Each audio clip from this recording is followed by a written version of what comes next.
Police officers, they often get a bad rap, primarily because people, social media, and the news only highly publicize negative interactions. Officer David Dukes was fired and charged with felony assault and battery. Excessive force can never be an acceptable foundation for the policing of any community. Officer Kevin Press kicked Crudup several times and slammed his head to the ground. It's disappointing, after a year unlike any other, that we still discredit some of our bravest men and women.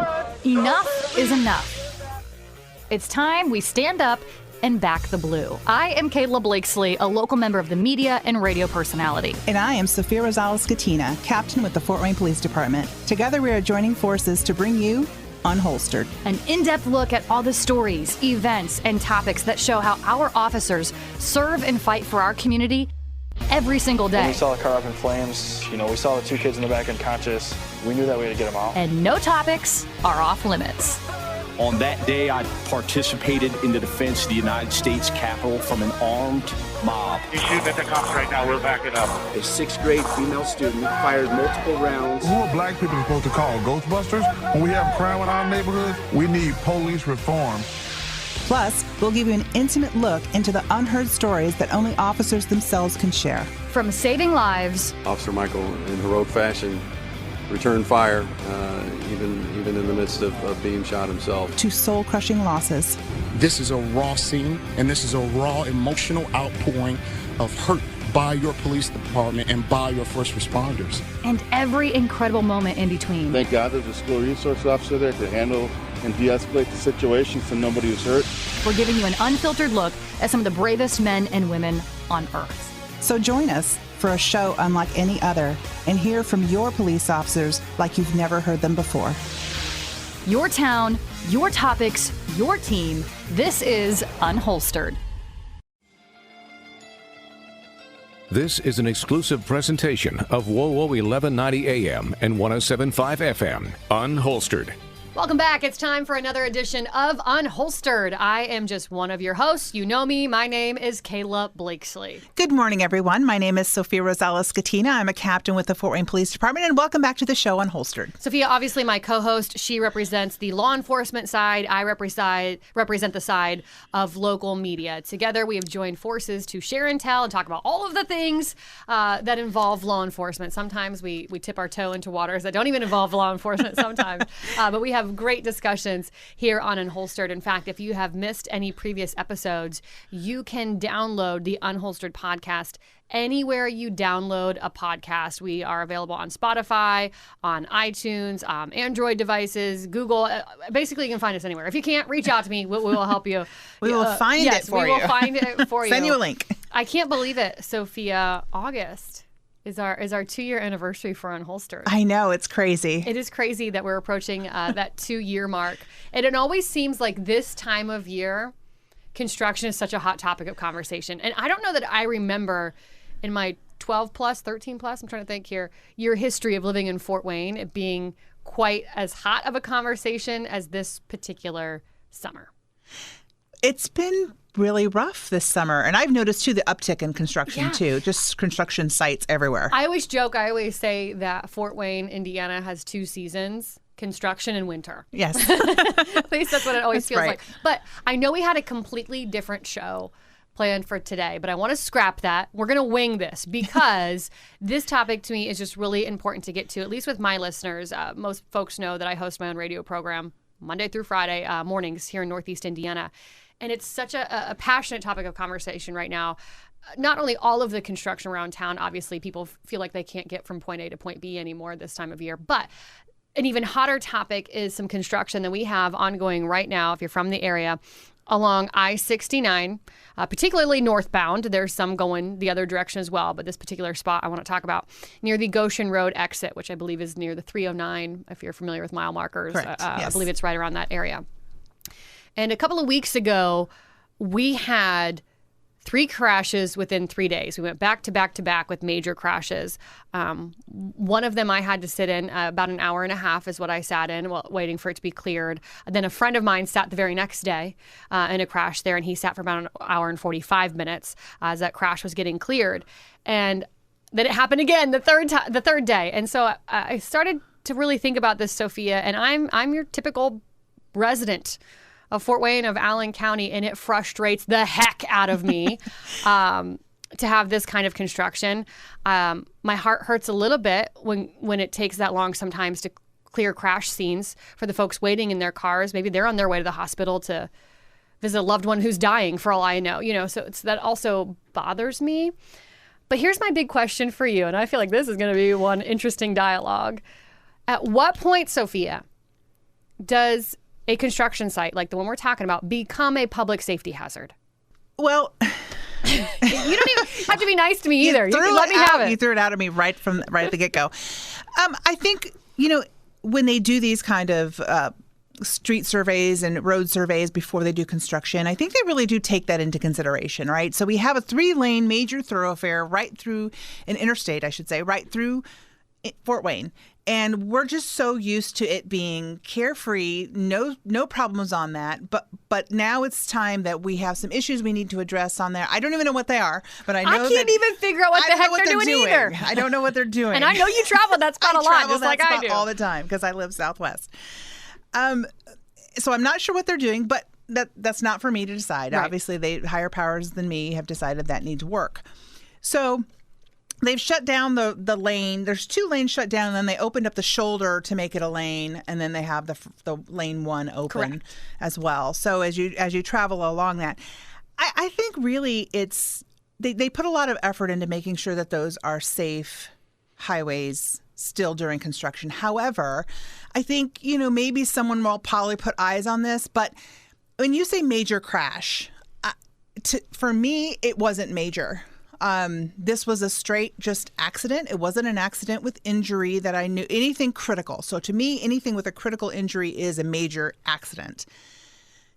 When I look at accidents like this, normally they involve people not paying attention or people trying to do stuff they shouldn't do, right? That area is under construction. And since I travel that area a lot, matter of fact, I went to Michigan this weekend for the 4th of July holiday. I did too. Last weekend, I should say. And I traveled that, and it took me an hour just to get up to the Union Chapel exit because there were 2 accidents. It was very frustrating because I'm just trying to leave town. I want to relax, and I can't relax because there's all this traffic backed up. But they were minor, and they were on the side of the road, and it did take up the shoulder road, so it was only 1 lane open. So you have 1 lane for all these cars going through. And really, when you take into account how many cars travel on 69 on any given day, having an accident, 3 accidents in 3 days isn't that bad. But it's in the same spot. Correct, in the same spot. So what does that tell us, right? It tells us that there's a spot that we all need to be aware of, and we all know what it is because I see Facebook posts and people complaining and all this stuff, right? So everybody knows where this spot is. Maybe we should take a little extra care. And I don't know. I'm not a traffic engineer, so I can't go out there and say, oh, yeah, this is dangerous. But 3 accidents over 3 days in the same spot, I think someone will put eyes on that. But it doesn't negate the fact that we are completely distracted, impatient, aggressive drivers.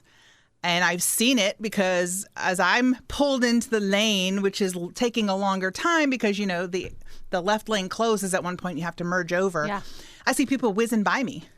Right? I'm like, where are you going? You're going to have to get over. Right. But they don't want to get over where I'm getting over. They want to get over up top because they want to be 5 cars ahead of me. Right? And then they just veer off and push into people aggressively. Is that the way we behave on the roadway? So I think maybe it's a kind of a twofold issue here. I think sometimes we're driving more aggressively than we should be, impatiently, distracted, so many things going on. And then we have all this construction that needs to happen, and there's just no way around it. I mean, what do we do? I think that's, for me, one of my biggest frustrations, though, because I've had some conversations about this particular construction with some state representatives out at our state house, particularly State Representative Bob Morris. He actually sits on the Construction Transportation Committee. I'm botching the name of it, but basically it has to do with transportation. And he sat on that committee for well over a decade. So I thought, I'm going to call up Bob about this. And I feel like, Sophia, I'm not putting words in your mouth here, but I'm feeling like I'm hearing the same message from both of you and from, again, a lot of other officials and leaders around the city, that it's basically, AKA, the driver's fault. And again, we need to slow down, pay attention. That's a dicey area. And while, of course, I do agree with that, as your normal, just, again, resident, citizen, whatever, I'm like, come on, like, it's the same spot 3 days in a row. And I don't know, I know you know the area, but I don't know if our listeners know it that well. I mean, you said it, that they're using a shoulder as a lane, and underneath there's an overpass there around this spot. I mean, it's tight. It's narrow. So I was trying to come up with some solutions to this problem, because I'm a firm believer in don't present a problem unless you have 3 solutions.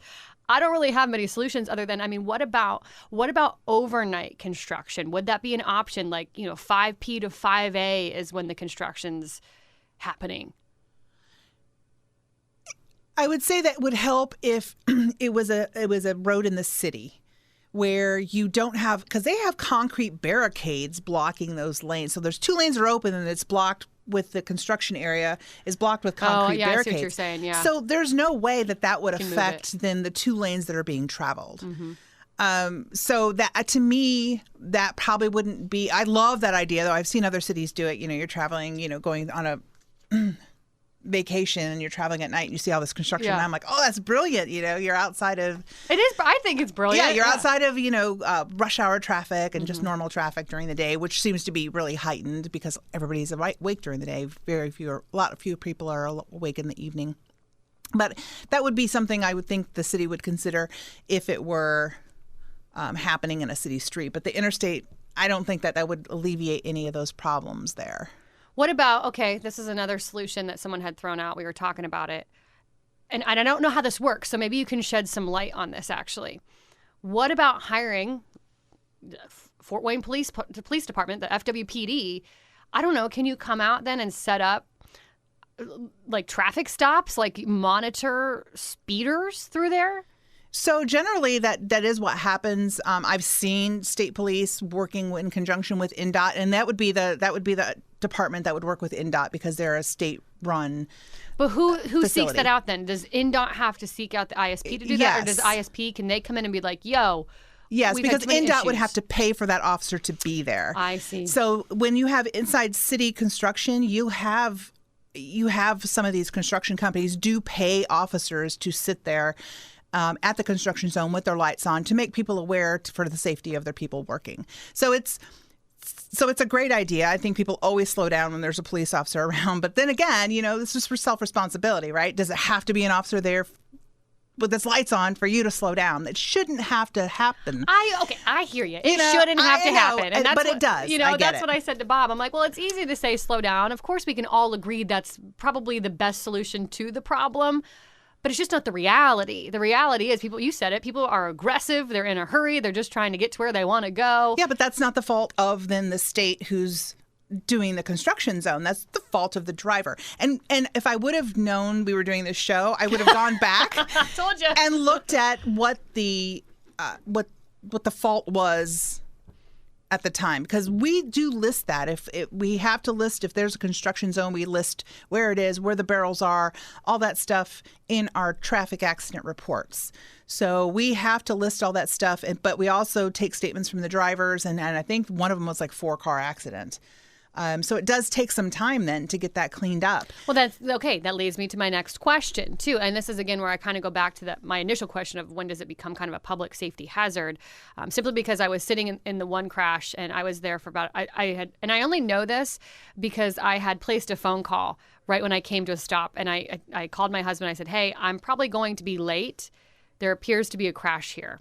And so that's the only reason I was able to backtrack how long I'd been sitting there, because I'd placed that phone call. So it's actually an hour and 32 minutes to be exact. Yeah. And that's a long time. That is a long time. I had a friend of mine who sat then the following day in the same crash there for, he told me an hour and 45 minutes. I obviously can't track that. I'm just going off of what he told me. So at what point, I mean, to me, that seems like a really long time. And that's why I use the words initially major crashes. Yeah. So I will say this, and not knowing any of these crashes because I have not investigated any of them. Because I put you on the spot this morning. Yeah, I know. So you put me on the spot. But I will say this. So when there's a crash and if it's a major crash, critical or not, we have to hold the scene. We have to hold the scene until our fact team can get there. And the county has a fact team. We have a fact team. State police have a fact team. So anytime there's a critical accident, there's a whole group of officers that come out and they have to take very detailed measurements of everything around that. We get our drones in the air, take measurements from the air. We have to measure tire depth, all that stuff at the scene. So that's what takes those scenes a lot longer. And believe me, we do not want to hold up 69 any more than we have to, but we also have a job to do. And we have to, because if this case turns criminal, we're going to need that evidence in the event that it does. And a lot of times the civil people will use that evidence that we collect as well during a civil trial. Now, having said that, if the accident is no injury, everyone maybe just has a bump on their head and, oh, I don't need a medic, or send me one, but I'm not going to go to the hospital. Those sometimes can be cleaned up a lot faster depending on the drivability of the vehicle. So if the vehicle's got an axle that's broke and it's sitting there, there's no way we can drive it off and get it cleared off. We have to wait for a tow truck to come. And they're coming from wherever it is they're coming from. And sometimes even they have to get through traffic themselves. Sometimes it takes them a little extra time. Where sometimes there's an additional holdup is if it's an elderly or younger toddler or child and they're a condition what we would call a B. We still hold that scene because a lot of times those injuries go critical once they reach the hospital. And we hold those in case that they do. Once we get clearance from the hospital, nope, they're good, then we get that stuff cleaned up. And a lot of times we're taking measures. So hold on. Before. So let's say it's a toddler in B condition. Yeah. They're taken to the hospital, right? Yeah. You're still at the scene. The fact team is still there holding it. No, they're not even called yet. We're holding it as officers just in case it goes critical. And if it goes critical, then we have to page them out. Wow. And that's going to take additional time. So none of these were because I'm on the paging system because I'm a commander, so I get all the pages. None of them were an accident like that. None of them were critical where the fact team was paged out. So these, I'm assuming there were 4 cars involved. You're going to need at least 2 tow trucks, maybe 3, depending on the kind of tow truck that gets sent. So it's just going to take time. They have to get through traffic, through the entire city to where they are, get pulled up, loaded up, get out of there. It's going to take some time. And that's where I think people feel the most frustration is when they're sitting and don't know what's going on. I was fortunate in my scenario. Like I said, I had called my husband and I ended up calling him multiple times while sitting there. I was trying to pick up my daughter from daycare, and we're actually charged $5 for every 5 minutes that we were late. It's pretty much $1 per minute, essentially, is what it is. Yeah. Ouch. So I'm like, what are the odds that you can leave work early and go get our child, because I'm not going to make it and we're going to be charged $25, $30, whatever it was going to be. Me, Kayla. Yeah, I should have called you, put your lights on. But I sat there and yes, in comparison, and again, I didn't know the crash status either, so I tried to be really mindful of that it could be something really horrific up there, and what if that was my family? Or, I always do try to be mindful of that. But then at the same time, I'm thinking about, okay, there's my scenario. I'm lucky I can call my husband. We got it taken care of. He did end up going to get her, and I still sat there in the crash zone. But I got to thinking about, what if someone right now was in one of these vehicles in labor trying to get to the hospital, or again trying to get to someone to visit someone who's dying in a nursing home. I don't know, if they truly had somewhere they absolutely needed to be, is there anything they can do? Well, I mean, if you're in a medical emergency like labor or something like that, I would assume you would call 911 and say, hey, I'm in this traffic. I'm in labor. Here's where I am. You hear about women, though, giving birth in the backseat of a car. Right. But I'm assuming they're not in standstill traffic at the time, right? So we'll get to you if that's the case. There's grass we can drive on. We have 4-wheel drives. Yeah. Well, we'll get to you. And then we can actually drive on the construction area. You can as civilians, but we couldn't in an emergency. So we'll get to you if that's the case. And I know people are making them late for dinner reservations and all this kind of stuff. Just call the place you're ahead. And sometimes plans are ruined. But you know what? It could be you in that accident. Like I said, try to be mindful of. Yeah, it could be you in that accident. There's people losing their lives daily. Just be grateful that you get the opportunity to be stuck in traffic instead of 6 feet under in the ground, or without a vehicle, or, with bumps and bruises from an accident. Right. And I know that sounds like, oh, she's just brushing it off. But in reality, what is the bigger picture here? That is the reality. And that's like I said, I sat there and I had to keep reminding myself. And it's hard because I that. get angry too. Yep. I'm sitting there, I'm like, just go. What's going on? What's the normal, and I'm putting you on the spot again because you didn't know we were doing this show today, this topic. Do you have an average time that it takes to clear a crash zone? It depends. It just depends. Really depends. Okay. Yeah, every accident is different. Normally, we can get them cleaned up. If we have to call a tow truck, normally we can get them cleaned up in probably 20 to 30 minutes because, we're really relying on how long it takes the tow truck to get there. And if it's a busy day with lots of accidents, there's only a certain amount of tow trucks. And they're coming from all over the city. Yeah. They have in the county. So it's hard for them. But then they really do a good job. Those guys are pretty fast in loading those cars up and getting them out of there. I feel like most crash scenes that I've been in that I have to wait in, I usually do find them cleared within 20, 30 minutes. That's why I think I was so taken back that there was multiple back-to-back day crashes where folks were waiting well over an hour for the scenes to be cleared. Now I know one of those crashes was like a 4-vehicle crash, and I think the other one was a 3-vehicle crash. So, again, you're waiting on multiple tow trucks, and are they available? Or well, and you made are a they good point. dropping At other that point, cars off? you need more than one tow truck. They have multiple tow trucks, but at the same time, there's multiple accidents happening all over the city. It's not just that area. What's the standard for, obviously, I-69, it's a highway.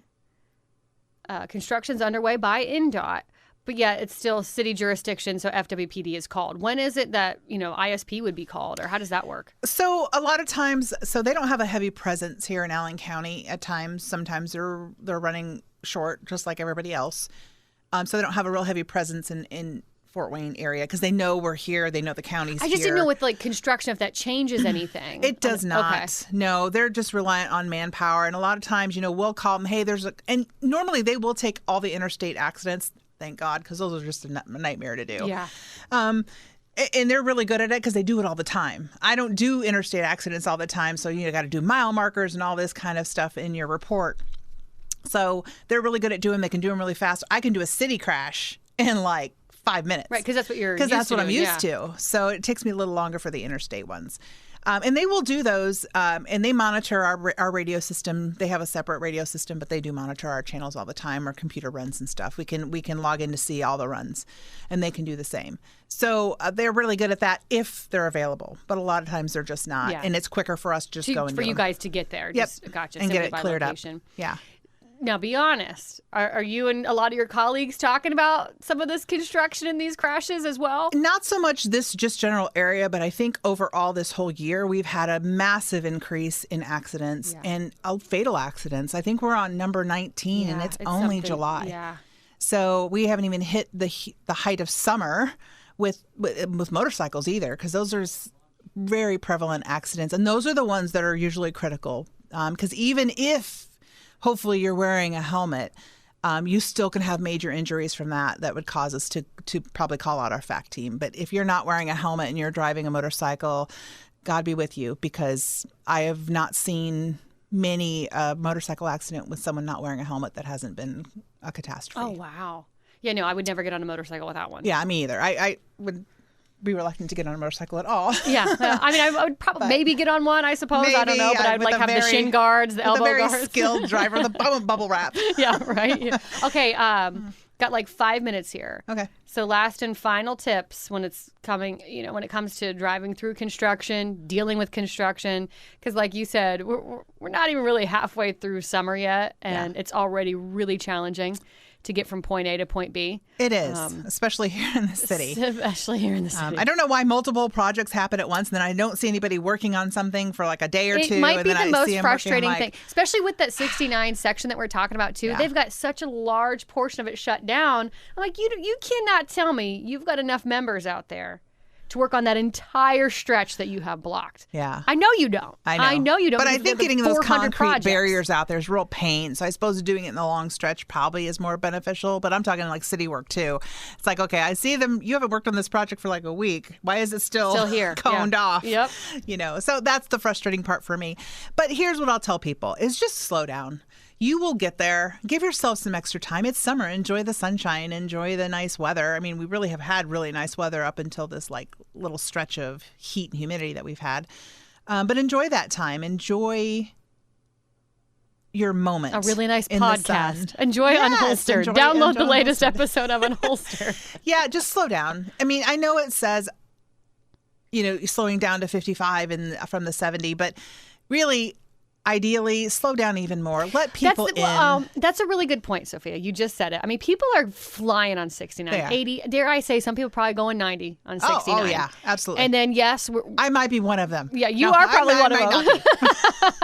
But I am not one of them. I'm like a 5 over the speed limit kind of gal. But regardless, I know people are flying. I see them flying by me. Mm-hmm. I'm the one that they are passing I'm going around like on 82 and they're flying by like I'm standing still. I'm like, wow. Okay. Yeah, exactly. But you made a good point. They're going 80, 90 miles per hour and they're like, well, I am slowing down. Well, you're slowing down to 60, 70 miles per hour. Yeah, and it's still too fast for the construction zone. I mean, slowing down doesn't mean you're now going the speed limit. What's the recommended speed limit in a construction zone? I think it's usually marked at 55, which is still fast. Yeah. I mean, and it doesn't seem fast because we're so used to the 70, 65, 70. 55 seems really slow. But I'm telling you, when you're standing there and those cars are, they're breezing past you, man, 55 is no joke. No joke. I don't want to get hit.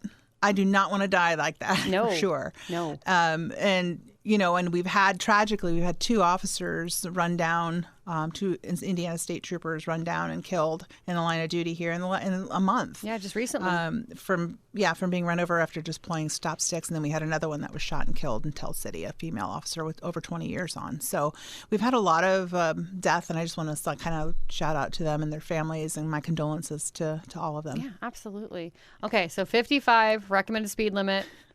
Or slower. I was just going to say, even than that. Yeah. And when you think about the amount of cars that are going on 69, 3 accidents in the grand scheme of things isn't a lot. I know it's at the same point. I get it. But in the grand scheme, think of how many cars are traveled on that road and we don't have any problems, right? So everyone just slow down a little bit, especially through those construction zones, since we know they're a hot spot for accidents. Well, allow me to just say, I applaud you, Sophia, because you walked in here today. We had a completely different topic that we were supposed to be discussing. You threw me for a loop. I did. I was like, nope, we have to talk about this I-69 hot spot of construction. It's all anybody seems to want to talk about. You said it. Facebook, you see people left and right. That's just constantly complaining. That and trains. Trains are also really big. Train. Don't even get me started on the people in New Haven. That's a whole other topic for a whole different show. If you've missed any previous episodes of Unholstered, you can download the Unholstered podcast anywhere you download a podcast. Your town, your team, your topics. This is Unholstered. Thanks for listening to Unholstered. Be sure to subscribe to us on Spotify, Apple, or wherever you listen. And remember, you can listen every Saturday morning at 10:30 on WOWO 1190 and 107.5 FM.